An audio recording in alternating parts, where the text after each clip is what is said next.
Confluencias es un ciclo de conversaciones con las que complementamos los textos de Anábasis. Esta es nuestra segunda sesión, les damos a ustedes la bienvenida. No se trata de un estudio, no es mejor dicho, un estudio de grabación, es más bien una sala en la que esperemos todos ustedes se sientan acogidos para poder intercambiar ideas. El tema que el día de hoy nos atañe es el de ficción y realidad, y obviamente con el par que corresponde a interpretación y testimonio. En esta ocasión vamos a tener la oportunidad de hacer este intercambio de ideas con Cindy Valencia, psicoanalista lacaniana, así que sin más les doy la bienvenida a esta segunda cita. Muy buenas tardes.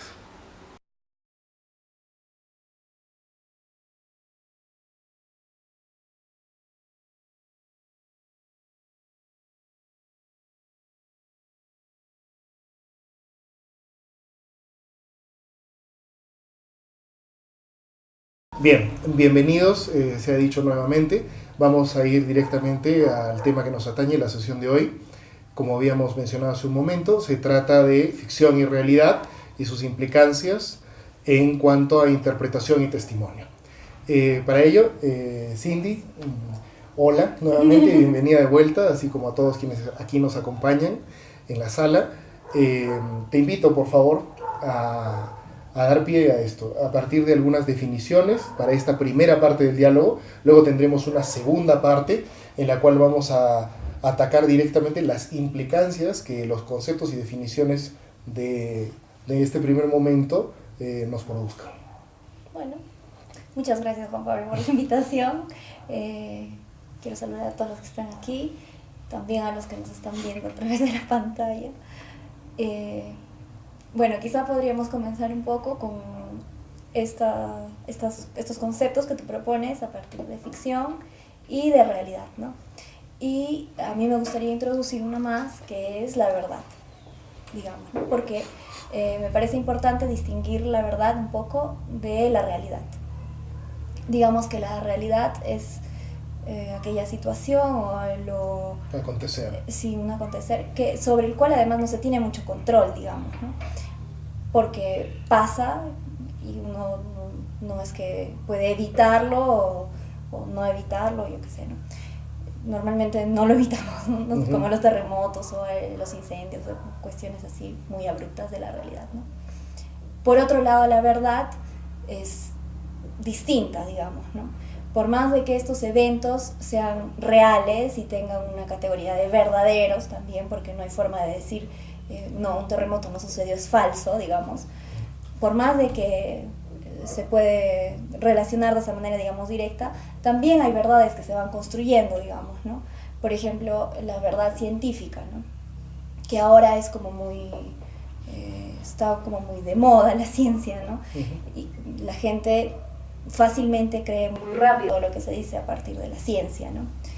Como, por ejemplo, un poco hablando de los temas que a mí a veces me interesan, el DSM-5, ¿no? Que es este manual diagnóstico de la Asociación de Psiquiatras de América, y que han hecho una serie de trastornos y que luego ahora han aparecido un montón de ensayos en relación a eso y demostrando algo un poco cómo es que muchos de esos trastornos han sido construidos para que las farmacéuticas se enriquezcan. O igual la industria del azúcar, ¿no? Que hay un montón de estudios que avalan que el azúcar es muy buena para la salud, etcétera, y luego han salido a desmentir, ¿no? Entonces, digamos que hay algo de la ciencia, de los estudios científicos, que ahora se usan para avalar ciertas verdades un poco construidas, un poco inventadas, ¿no? Para que la gente, digamos, en nombre de la ciencia, en nombre de eso, se conduzca de ciertas maneras, ¿no? O sea que de algún modo, más que acomodar un tercer término, más bien vemos necesario esclarecer la diferenciación respecto de uno de ambos términos. Es decir, no hemos hablado aún de la ficción, pero respecto de la realidad sí podemos decir que a menudo se la confunde con verdad. Y la verdad más bien podríamos estar de acuerdo en considerarla un valor, en realidad, ¿no? O mejor dicho, incluso la posibilidad, o mejor dicho, potencialmente como una construcción, ¿no es cierto? Sí. En ese sentido, ¿qué vendría a ser la ficción desde la perspectiva del psicoanálisis? Mira que Lacan tiene una frase muy controvertida su texto, su escrito, Función y campo de la palabra y el lenguaje en psicoanálisis freudiano. Y él dice, la verdad tiene estructura de ficción, que es una frase, vuelvo a decir, como que controversial, porque uno puede decir, ya, pero hay algo que si es verdad, o sea, ¿cómo va a ser ficción, no? ¿Cómo es que una cosa que es verdad puede ser ficción? Digamos que un poquito lo he mostrado hace un rato, ¿no? Pero para el sujeto, algo de la verdad que uno se construye alrededor de su vida tiene esta estructura ficcional.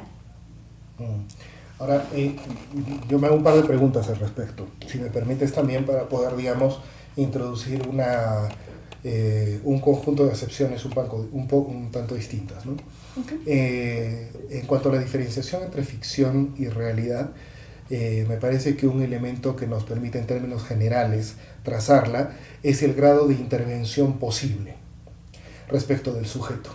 De tal manera nos hacemos, no digo a un lado, pero nos ahorramos los problemas filosóficos que entraña el propio tema. No es nuestra pretensión, en este caso, adentrarnos en estos niveles de análisis, sino más bien plantear determinados términos que nos permitan hacer un intercambio de ideas a propósito. Entonces, decía, el grado de intervención de la persona respecto del acontecer, del acontecimiento, del hecho, la situación o la circunstancia. De manera que la realidad se conserva como tal, en tanto ajena al juicio del agente, contemplador en este caso, ¿no? O mejor dicho, que precisamente lo faculta como contemplador. En cambio, en la ficción, el acontecer, la situación, las circunstancias y los hechos son formados, cobran forma a través de la gente. Sí. Esto también implica algo más. En la sesión anterior explicábamos de qué manera nosotros utilizábamos el término refracción a través de los prismas, a través de esta figura, el funcionamiento de nuestra comunicación.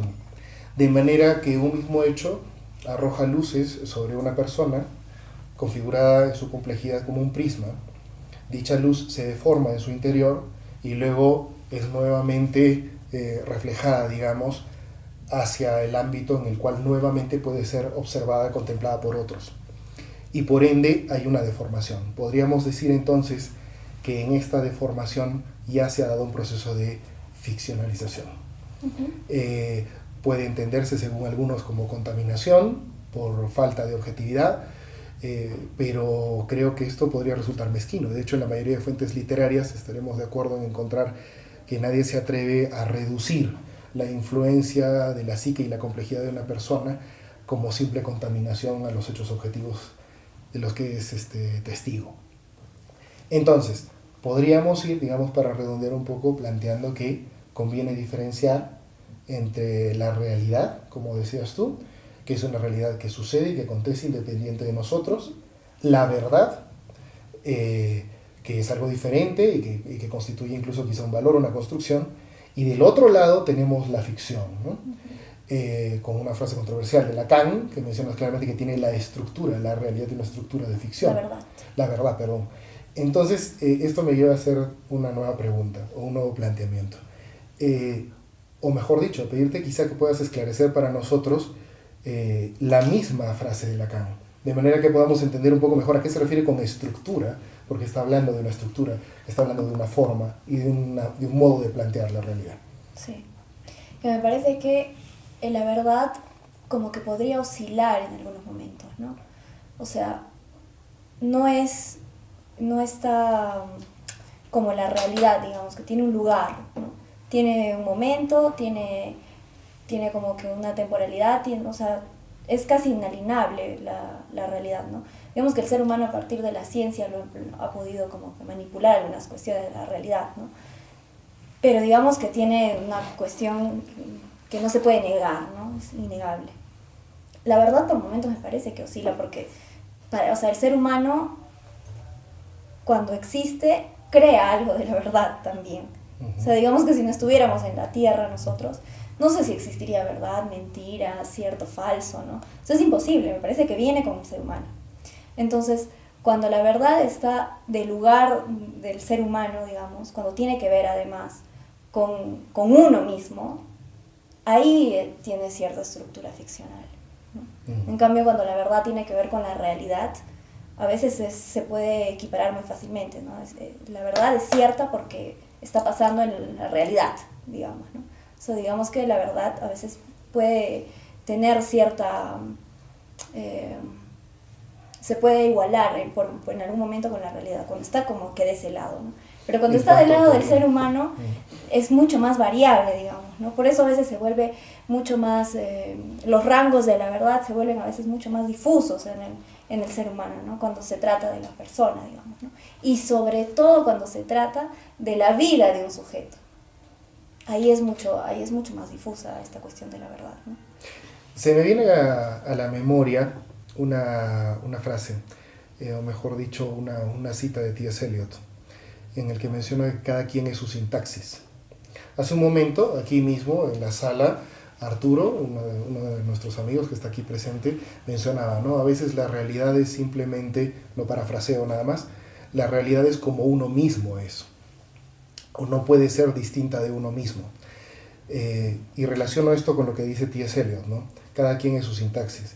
De manera, me parece, que tentar la posibilidad de expresar la realidad o la verdad objetiva completamente nos llevaría a un problema más bien retórico, alejándonos un poco quizá del tópico que nosotros esperamos abordar, pero me da mucha curiosidad cómo es que plantea esto el psicoanálisis, particularmente el psicoanálisis lacaniano.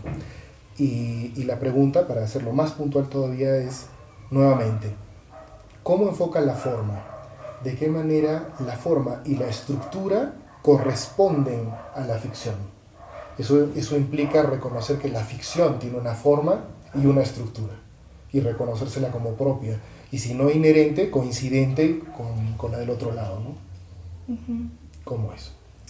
Mira, ahora que dices eso de la estructura, me encuentro un poco con lo que decía Gaby, ¿no? Como para diferenciar, o qué tiene que ver la ficción con el engaño, ¿no? La estructura de la ficción tiene que ver con un texto, o sea, con la palabra, con el lenguaje, digamos, con la novela, con esta estructura del lenguaje. Es un poco la estructura de la ficción. Como decía Heidegger, digamos, somos seres para la muerte, ¿no? O sea, estamos aquí para morirnos. Eso es algo no tan tolerable para la gente. No es tan consciente, o sea, uno puede decir, bueno, sí, nos vamos a morir todos y no pasa nada, ¿no? No, es algo que uno no lo tolera en el fondo de su corazón, o sea, como que en el fondo de su ser uno no se quiere morir en realidad, la gente no se quiere morir, ¿no? Y por eso quizá tenemos hijos o yo qué sé, ¿no? Hacemos cosas que esperamos que sean grandiosas también, ¿no? El afán de trascender y demás. Entonces, la ficción, las cuestiones que uno a veces se arma para la vida, como por ejemplo, yo soy un gran, no sé, médico o psicoanalista, ¿no? Las cosas que uno se arma con la vida son un poco para alejar esa idea de que nos vamos a morir. O sea, esta cuestión de la realidad, digamos, de que el ser humano tienes una finitud y que no es que va a trascender, no todos vamos a trascender como Newton, como Einstein, ¿no? Como esta gente que todavía se habla después de muchos años de ellos, ¿no? O otras personas de la historia, qué sé yo. Nosotros no, o sea, no sé si de acá a muchos años, incluso el video en el que estamos participando vaya a ser tan relevante más adelante, ¿no? No lo sabemos, nos vamos a morir. Y entonces nuestra vida, la manera en la que nos hemos estructurado una vida, nos hemos armado algo, es a partir de cierta ficción que es necesaria para que nosotros a partir de eso podamos vivir, digamos, ¿no? De lo que dice se extrae entonces que la ficción también es una suerte de pulsión por trascender y por ende exceder la mera descripción del hecho como testimonio, como comentaba Gaby hace un momento, que nos invitaba a definir quizá la verdad. La ficción excede esto de múltiples maneras y en distintos niveles. Y podríamos entonces incluso aventurar que una de las formas que nosotros encontramos para distinguir la ficción en cualquiera de sus variables del resto de, vamos a adelantar quizá el término, ¿no?, de testimonios o de descripciones objetivas de los hechos, por ejemplo en el lenguaje científico, reside puntualmente en que es a través de la construcción de la ficción que se pretende hacer de esta historia, de esta situación, de esta circunstancia, algo vivo por sí mismo. Y por ende, un objeto que puede ser trasladado en el tiempo para, como suerte, por ejemplo, de un video en este momento, ser apreciado de acá a unos años en adelante, o quizá incluso ser contemplado en estos mismos años, pero en otra región, por gente de otra cultura. Diciéndolo en términos un poco más sencillos, probablemente podamos distinguir en términos generales la ficción y las formas de la ficción del resto de comunicaciones de información y de la realidad, porque la ficción le otorga al hecho que describe, a la circunstancia y al fenómeno al que se refiere, de una forma por sí misma que la permite trascender el tiempo. Es decir, ser comunicada no solo como información, sino conteniendo un mensaje, una interpretación, un significado y un significante, a diferencia de la descripción meramente objetiva. Incluso yo diría que permite vivir. O sea, la ficción para las personas, a todos, nos permite vivir. ¿Qué pasa cuando no hay ficción? En la psicosis vemos qué pasa cuando no hay ficción. Se van al puente Chilín y se tiran. O sea, porque están enfrente, digamos, a la muerte. O sea, ellos realmente, este velo de la verdad, de la ficción que nos hacemos nosotros, de nuestra vida, este velo, como que se hubiera levantado y ellos estuvieran con esta verdad real, digamos, de que nos vamos a morir enfrente, y no pueden hacer nada. La vida para ellos pierde sentido. No tiene sentido. No hay forma de que ellos se hagan una novela de su vida, ¿no? Una ficción. No hay forma. Y entonces se matan. Por eso es importante la ficción, porque permite vivir. Pienso también en Mario Vargas Llosa, por ejemplo, y en algunos otros autores que plantean la importancia de la ficción, porque como tú bien apuntas, nos permiten abstraernos de la atrocidad evidente de nuestra finitud. Es un tema recurrente, por cierto, en varios de los textos de Anábasis. Sobre la contemplación de los grandes fenómenos, la fotografía incluso como una posibilidad para detener el tiempo, etc. Eso, decía, me trae a la memoria a Mario Vargas Llosa y otros autores. Pero también es verdad, hay dos maneras, automáticamente se puede apreciar esto, de afrontar la propia muerte, este vacío y el vértigo enorme de los fenómenos que no controlamos, es decir, el tiempo no lineal del hombre.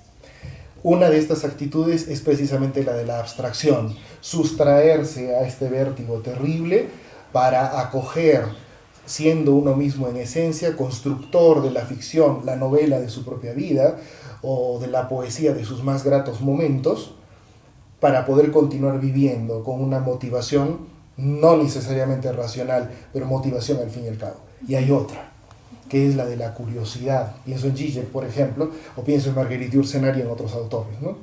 Que más bien plantean que ese vértigo terrible que provoca la certeza de que no existe una razón, que no es lo mismo que un motivo, para seguir vivos, en vez de arrojarnos a escondernos y a sustraernos de dicha realidad, nos permite la posibilidad de preguntar y de cuestionarnos en resistencia a dicha realidad si este fin material es el último.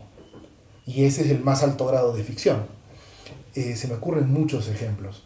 Y creo que en la segunda parte del diálogo va a ser el momento apropiado para tocarlos. Sin embargo, me permito adelantarte a ti una pregunta ahora que creo que hemos entrado ya de lleno en materia. Y es que Lacan, por ejemplo, fue un lector muy inteligente y audaz de la literatura posterior a Joyce, la de Joyce y posterior a la del mismo, lo mismo que Jung, ¿no? Y yo quisiera preguntarte si existe, o mejor dicho, sin duda existe, pero si puedes traer aquí a colación algunas de las apreciaciones del propio Lacan y otros psicoanalistas respecto de estas dos perspectivas, es decir, de la huida de la muerte, vamos a calificarlo así, un poco tremendistamente, o del enfrentamiento a la muerte a través del cuestionamiento, de la cuestión, ¿no? Una postura, por una parte, fácilmente calificable de cobarde, y del otro lado una postura en la cual realmente el hombre se eleva como hombre, precisamente porque no es nada más que un simple hombre, ¿no? A decir de Shakespeare, por ejemplo, ¿no? Que es el hombre contra las circunstancias. No hay nada que pueda hacer en contra de eso, salvo cuestionar, salvo preguntar, salvo hacer de su propia historia y de su vida una ficción que supere el tiempo y que por ende sirva a todos los hombres. Uh-huh.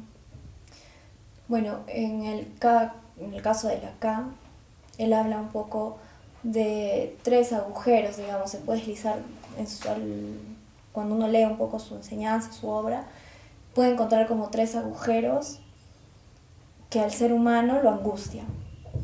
El primero es el ser, porque digamos uno no puede decir con exactitud qué es uno, ¿no? El agujero de la sexualidad, porque hay algo de la sexualidad que no pasa tanto por la palabra, ¿no? Que no se puede terminar de decir. Y el agujero de la muerte, porque nadie se ha muerto y ha regresado para decirnos cómo fue, qué tal fue, ¿no? O de qué se trata o qué hay allá. Entonces también es un agujero. Entonces digamos que estos 3 agujeros lo que producen es como angustia en la persona. Y entonces a partir de esta angustia uno se construye como ciertas soluciones.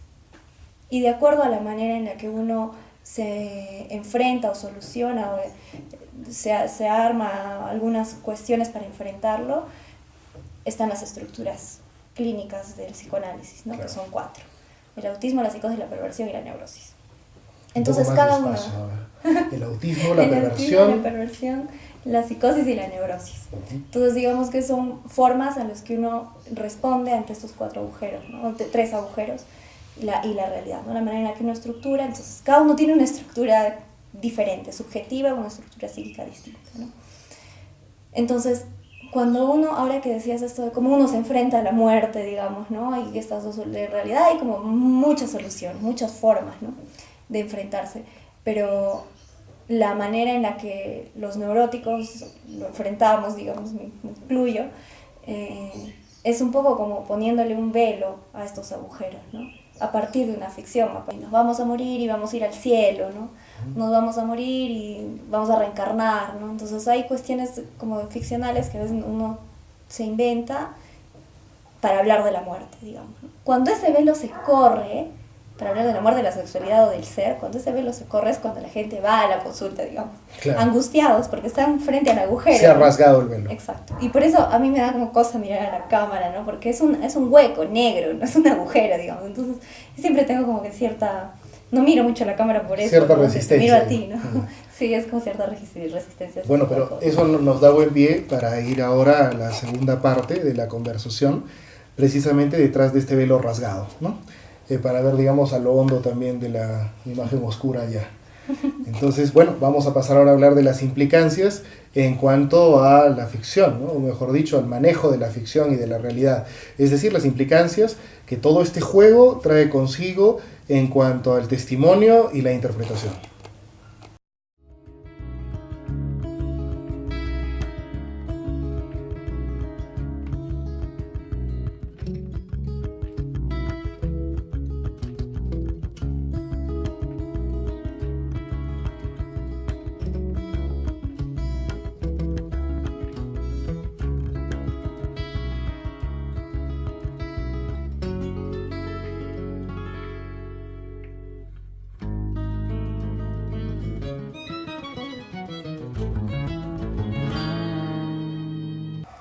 Para dar inicio a esta segunda parte del diálogo, me permito sugerir, podemos no repasar, pero sí, digamos, puntualizar aquellos puntos en los que hemos coincidido, de manera que se nos haga más sencillo empezar propiamente el intercambio. Decía. Tenemos la ficción, por ejemplo, como una probable necesidad, como una construcción que además se ve en parte condicionada por el propio lenguaje. Es decir, que de algún modo el tránsito de la experiencia, o mejor dicho, de la realidad a través del individuo, de este prisma complejo, para que luego él brinde su testimonio, haga su interpretación y demás, origina en mayor o menor medida la generación de una ficción. Eso por un lado. Por otro lado, que ya hemos podido dejar bastante claro, conviene diferenciar la realidad, eso que llamamos comúnmente como la realidad objetiva, de la verdad, ¿no? La verdad, además, ya habíamos dicho, como un valor, pero que además nos permite hablar de ficciones verdaderas, de ficciones auténticas, más no de ficciones reales, por ejemplo. Y en sentido contrario, podemos hablar también de realidades verosímiles, realidades realistas, vamos a jugar un poco con el término, ¿no? Entonces, me gustaría, hecho este breve repaso, digamos, plantear ya una cuestión de fondo, ¿no? Nos encontramos ante dos posturas posibles, la del testimonio, es decir, testar, es decir, poner en juego el valor de la propia persona, en un término evidentemente machista, por cierto, a propósito de una realidad objetiva, dar testimonio, sentar por juramento la mayor objetividad posible respecto de un hecho relevante. Y por el otro lado, el de la interpretación. Y me voy a permitir sugerir que entendamos en este caso interpretación como una intervención. La interpretación precisamente como la participación del sujeto, esta vez activamente, en la comprensión del mensaje que se transmite. En el psicoanálisis podemos hacer un símil con la dupla que te he planteado, o cómo podríamos interpretarlo. Me gusta como que estos paralelos que has utilizado, ¿no? Con la interpretación y el testimonio, ¿no? Quizá yo podría agregar algo acerca del testimonio, que me parece que a diferencia de la interpretación, incluye un objeto que es la mirada. Porque el que testimonia, el que da el testimonio no solamente habla, digamos, ¿no? Sino que ha sido testigo también de lo que ha pasado, o sea, lo ha visto. Eso es importante para el testimonio, ¿no? No es una cosa que uno escucha en algún lado y luego lo reproduce, ¿no? Que, por ejemplo, la interpretación iría un poco de ese lado, ¿no? Por ejemplo, la interpretación de las obras en el teatro, o la interpretación de, no sé, de alguna pieza musical en una orquesta, ¿no?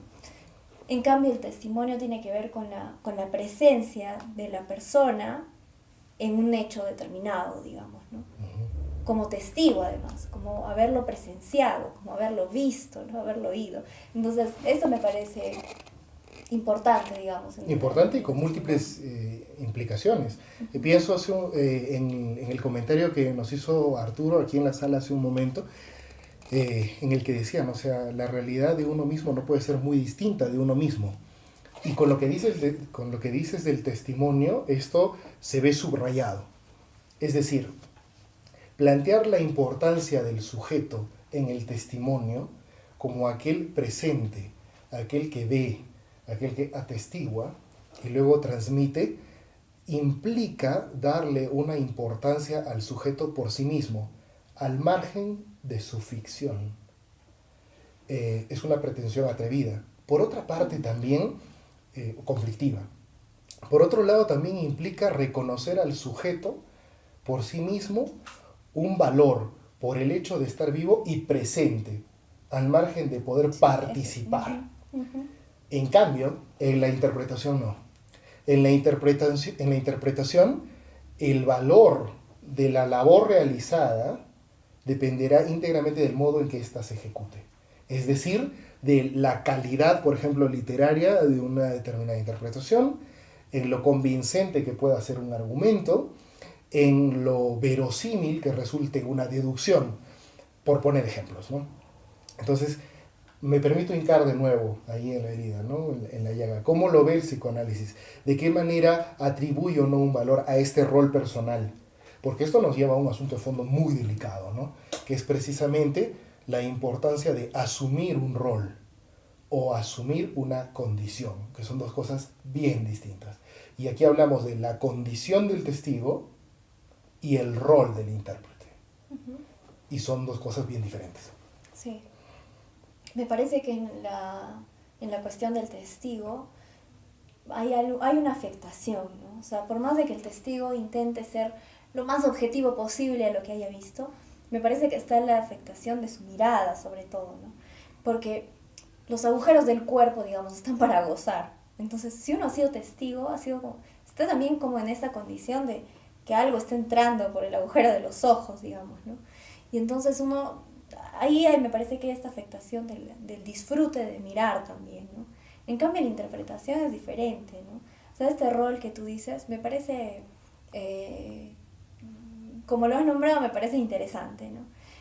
En el análisis, en el psicoanálisis, la interpretación se lo toma del lado del analista, en un análisis, digamos, en una sesión psicoanalítica, la interpretación está del lado del analista, pero no porque sea él el que interprete. ¿Cómo así? El inconsciente es el que interpreta. Algo le pasa al sujeto y entonces el sujeto sueña, por ejemplo, ¿no? Esa ya es una interpretación de lo que le está pasando al sujeto.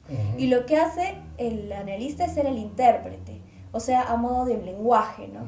O sea, el inconsciente tiene su lenguaje, no será el español, el inglés, yo qué sé, pero es un lenguaje del inconsciente que el analista, como ha pasado por la experiencia del análisis y también por develar su inconsciente, es capaz de ser el intérprete para el analizante, ¿no? Y entonces le puede devolver algunas cosas que el analizante, porque recién está pasando por la experiencia, no lo puede interpretar, digamos, ¿no? Tal cual. Entonces, algo así me parece que pasa, ¿no? Por ejemplo, en las obras de arte, me parece que tiene que ver con una interpretación de la realidad, ¿no? De cómo hay algo de las contingencias de la realidad o de las contingencias políticas o de la vida, que el artista lo interpreta un poco en su obra, ¿no?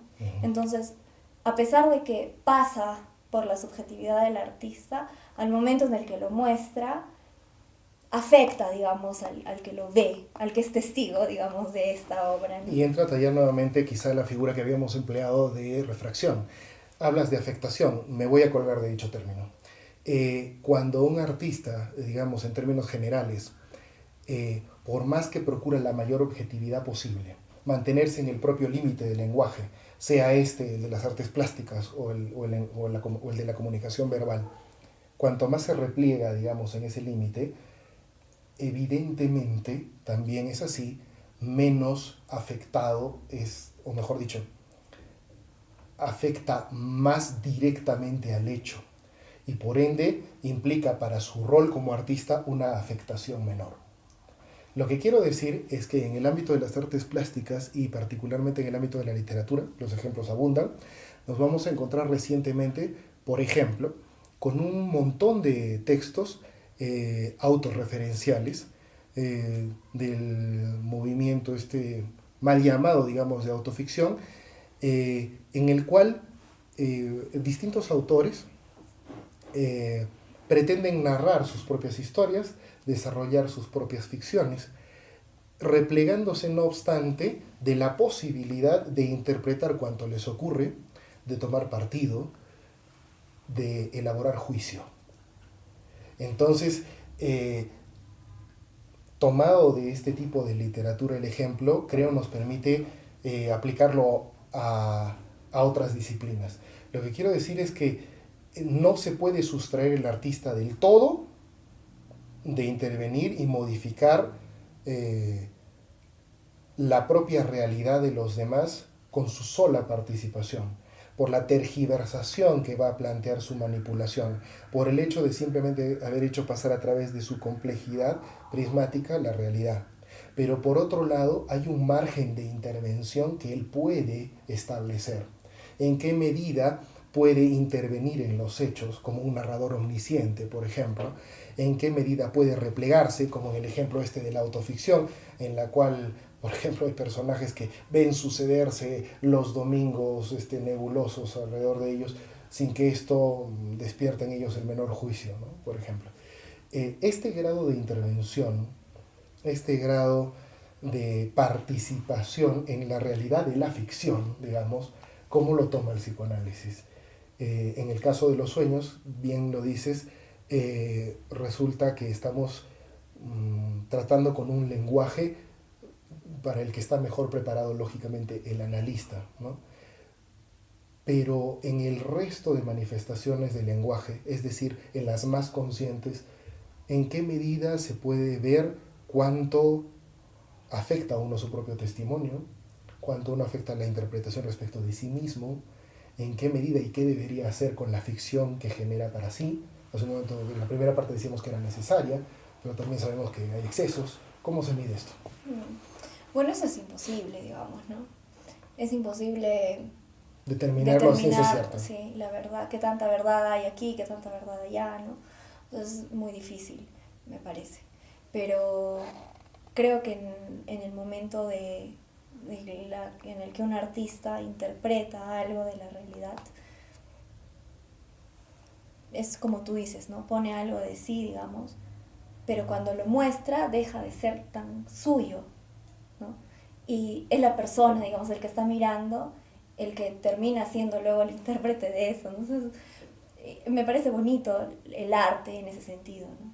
Porque permites como que le pone, como que interpretaran estos agujeros del que hablábamos, estos 3 agujeros, lo interpretaran.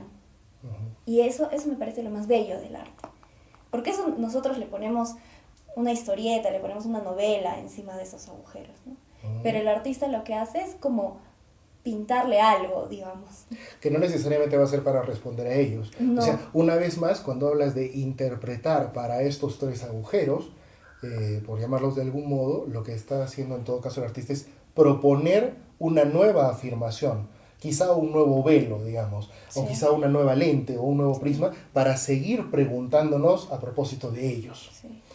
En otras palabras, nos brinda la posibilidad de seguirnos preguntando a propósito de estos 3 horrores sin sucumbir. Sí, es como que nos da la posibilidad de mirar lo horroroso a partir de un caleidoscopio o una cosa que lo haga como menos aterrador, digamos.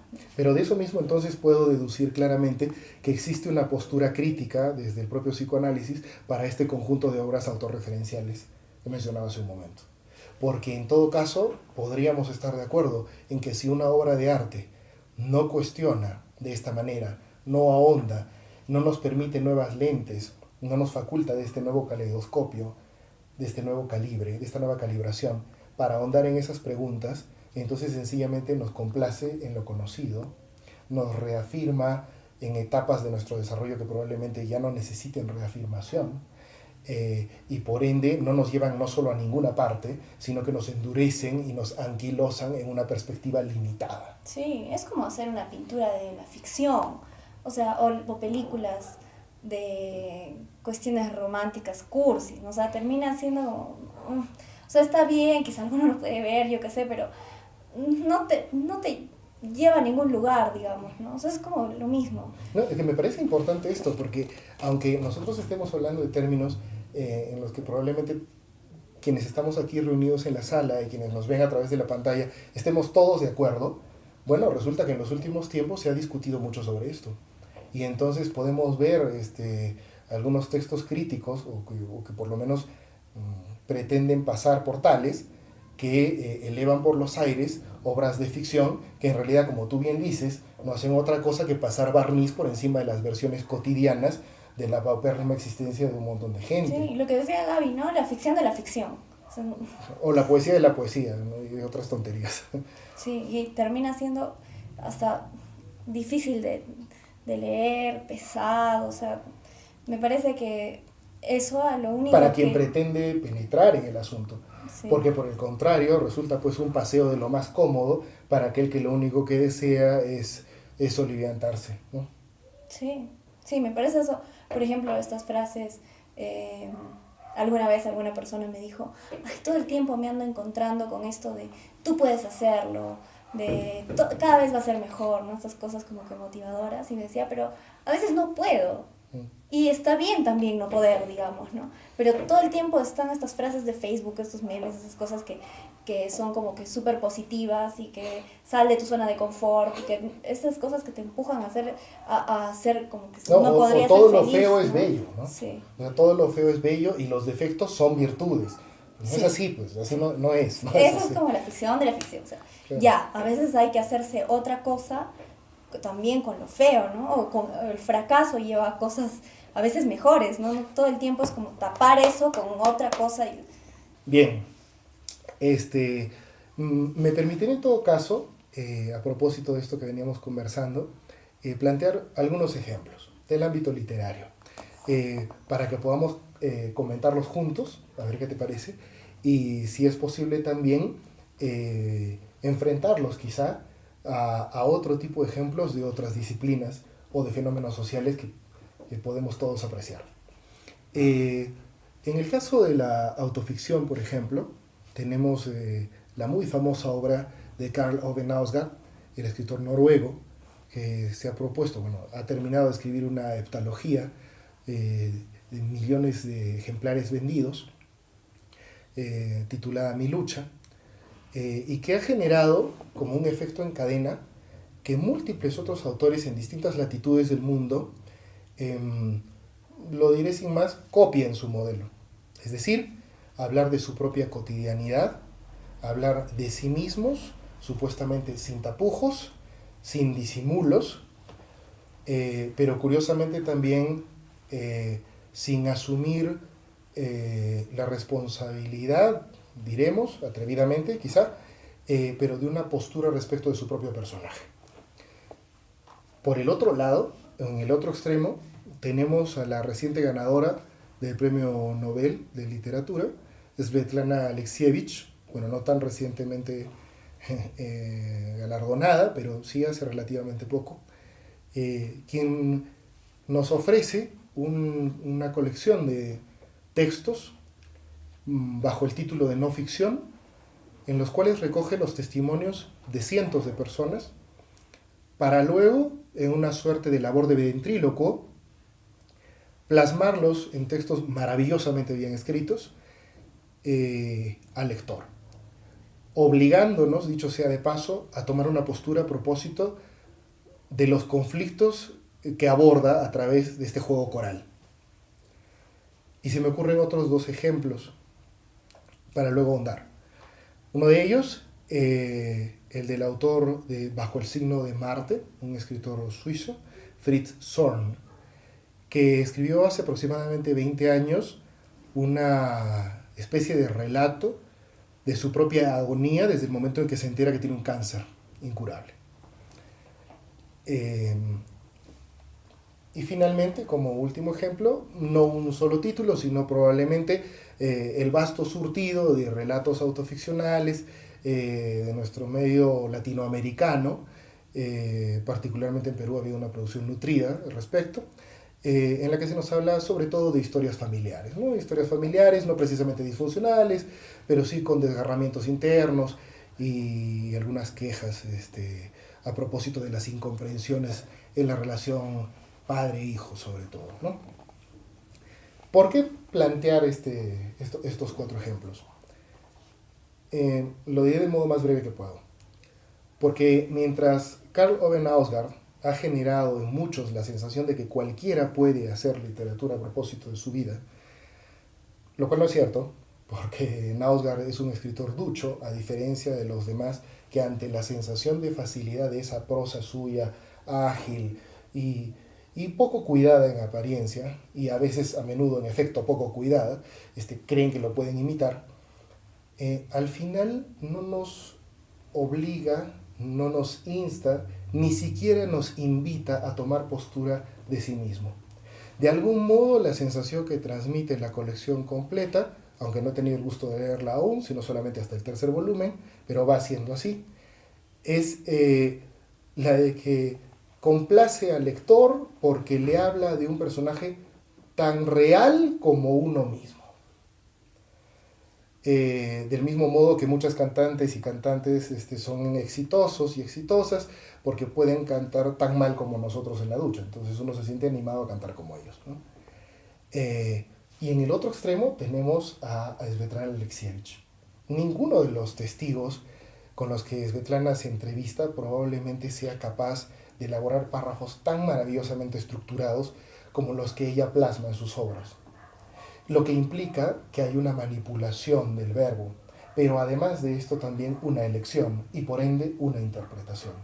De alguna forma, la obra de Svetlana Alexievich nos plantea la pregunta a quemarropa. ¿Es posible realmente que la literatura, o mejor dicho, que el testimonio por sí mismo pueda ser literatura? Al parecer volvemos a la conclusión de la primera parte. Al tratarse de una ficción y por ende una intervención, y por ende podemos equiparar el término intervención a interpretación, tenemos la generación de una ficción. Y en los últimos dos ejemplos lo vemos aún subrayado y reforzado. Nos encontramos ante casos, en el caso de Fritz Zorn, por ejemplo, en el que resulta imposible no sentirse admirado por la firmeza de convicciones del dolorido protagonista de la novela, pero también es imposible no sentirse contra las cuerdas decididamente a tomar partido en favor de su vida, en favor de su muerte, del perdón que él merezca por sí mismo, o simplemente sacudidos a sentir compasión. A diferencia del último ejemplo, del amplio surtido, en el cual nuevamente nos encontramos con una producción abultada de textos con mayor o menor calidad en cuanto a elocución, pero que al cabo, digamos, no nos dicen nada ni de nuestras propias vidas ni de la de los demás, porque difícilmente trascienden el espectro del reality. Eso te iba a decir. ¿Cuál era la diferencia? Te iba a hacer esa pregunta, ¿no? Que me sonaba como que a un libro reality. Exactamente.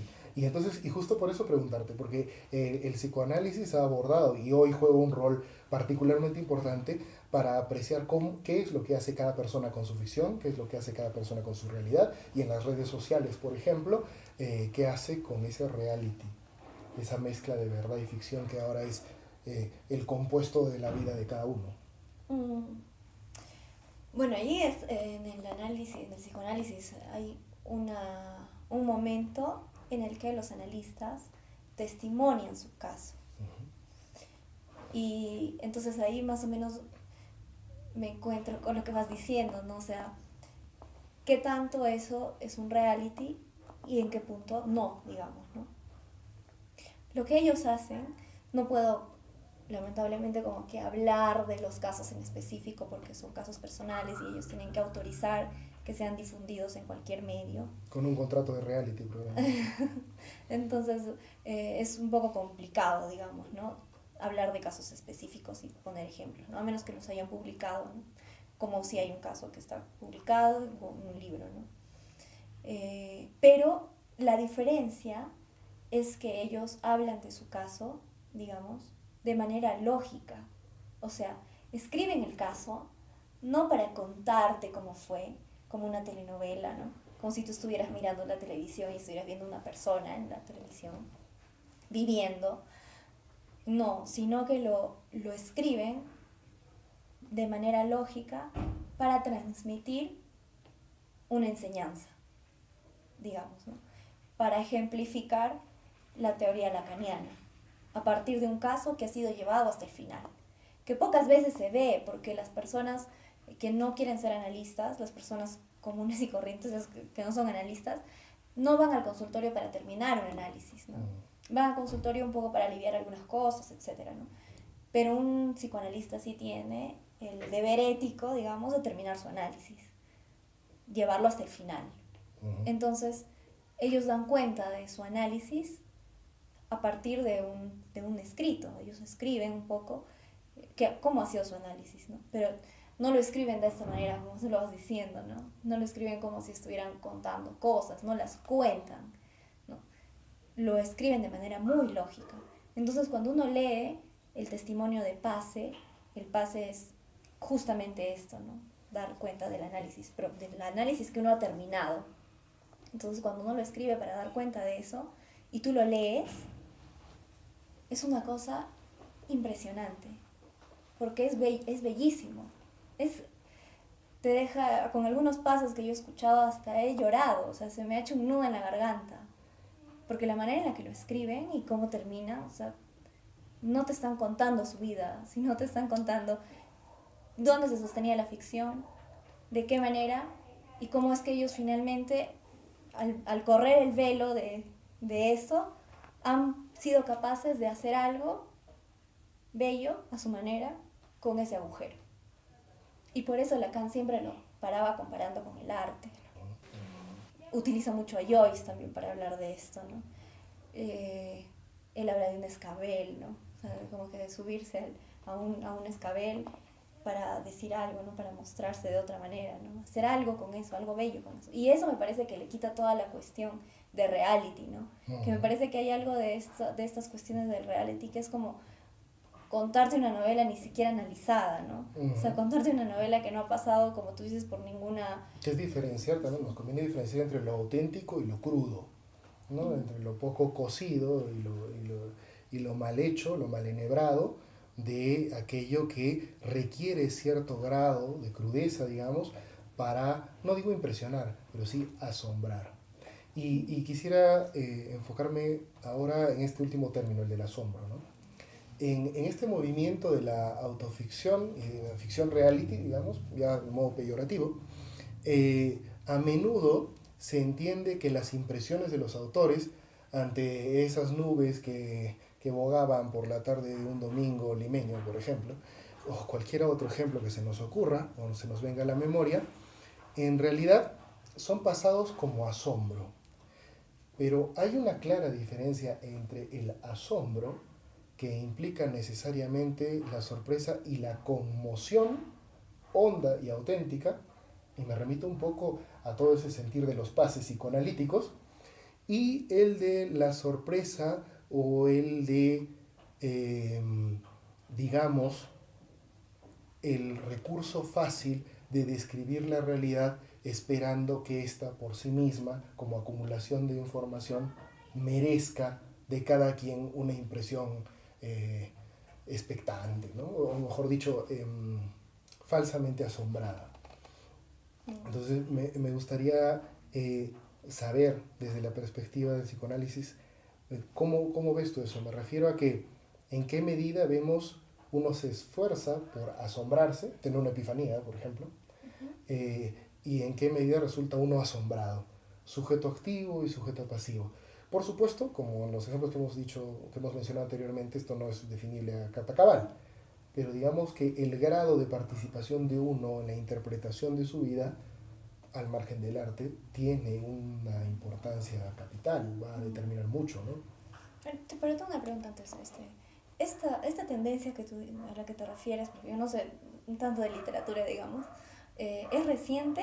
¿Es muy antigua? En realidad, la autoficción como tal no existe propiamente como movimiento. Es en los últimos 7 u 8 años que se ha dado una proliferación de publicaciones de este perfil. Es curioso porque si nosotros, por ejemplo, buscamos el ejemplo más emblemático de la segunda mitad del siglo XX, de la autorreferencia o autoficción, nos vamos a encontrar más bien a un autor titánico, como el fantástico Philip Roth, que escribe sobre sí mismo y un alter ego permanentemente en una serie de novelas, todas las cuales nos cuestionan terriblemente respecto de nosotros mismos, ¿no? De manera que no es una etiqueta, en primer lugar no es una etiqueta que halague, y en segundo lugar no es una etiqueta con historia. En realidad no es una categoría conformada, es un movimiento reciente. Ya, eso me parece importante, porque toda esta cuestión de esta mostración, digamos, a modo de reality es también muy reciente en el mundo, ¿no? Que me parece algo que tiene que ver con las pantallas, que tiene que ver con la imagen, que tiene que ver con el ojo, digamos, ¿no? Por eso me llamaba la atención y por eso también lo resaltaba mucho la particularidad del testigo y del ojo del testigo sobre todo, ¿no? Más que cualquier otra cosa, ¿no? Más que apelar como a construir un tercero que sea el testigo, o sea, y ahí al construir el tercero ya hay una estructura ficcional, digamos, ¿no? Ya pasas por una ficción que el autor construye para transmitir algo de lo que él quiere decir, ¿no? Pero hacerlo de manera directa, digamos, me parece muy de la época. O sea, es muy de la época, poner el ojo de frente a la pantalla, de frente por ejemplo, ahora la cuestión pornográfica, ¿no? O la cuestión con la imagen, que es como mucho más, o sea, está ahí, ¿no? Está directamente al ojo, ¿no? O los selfies, que también es súper reciente, ¿no? Como la cámara, el ojo de la cámara en uno mismo, ¿no? Y tomarse 30, 40 selfies, un montón, ¿no? Y ponerlos luego en el Facebook. Toda esta cuestión de la imagen del ojo del otro en tu vida personal, del ojo del otro siendo testigo de algo de lo que te está pasando es reciente, me parece. Y no me sorprende que también haya alcanzado de alguna manera la literatura, ¿no? O que se haya nutrido de ella y se haya visto justificada. Porque en realidad es inevitable que la literatura, como el resto de movimientos de arte, más o menos evolucionados, cada quien a un ritmo diferente, se nutran de la propia realidad, ¿no? Bueno, creo que con eso podemos cerrar el diálogo, la sesión que hemos tenido hoy. Esperamos les sea a ustedes de provecho. No siempre nos es fácil llegar de pronto a ciertos puntos con los cuales ofrecer a ustedes de manera más consistente nuevos puntos de partida a partir, o mejor dicho, puntos de partida desde los que ustedes mismos puedan elaborar sus propias preguntas, sus propias cuestiones, en sus propios escenarios también. De todas maneras, es para nosotros un gusto compartir con ustedes cuanto podemos aportar. Gracias a Pilgrim en la producción, siempre. Muchas gracias a ustedes que están alrededor, aquí, presentes en esta sala, en la que siempre serán bienvenidos. Y por supuesto, gracias Cindy, porque siempre es un gusto. Gracias a ti, Juan Pablo. Gracias. Como decía Heidegger, digamos, somos seres para la muerte, ¿no? O sea, estamos aquí para morirnos. Eso es algo no tan tolerable para la gente.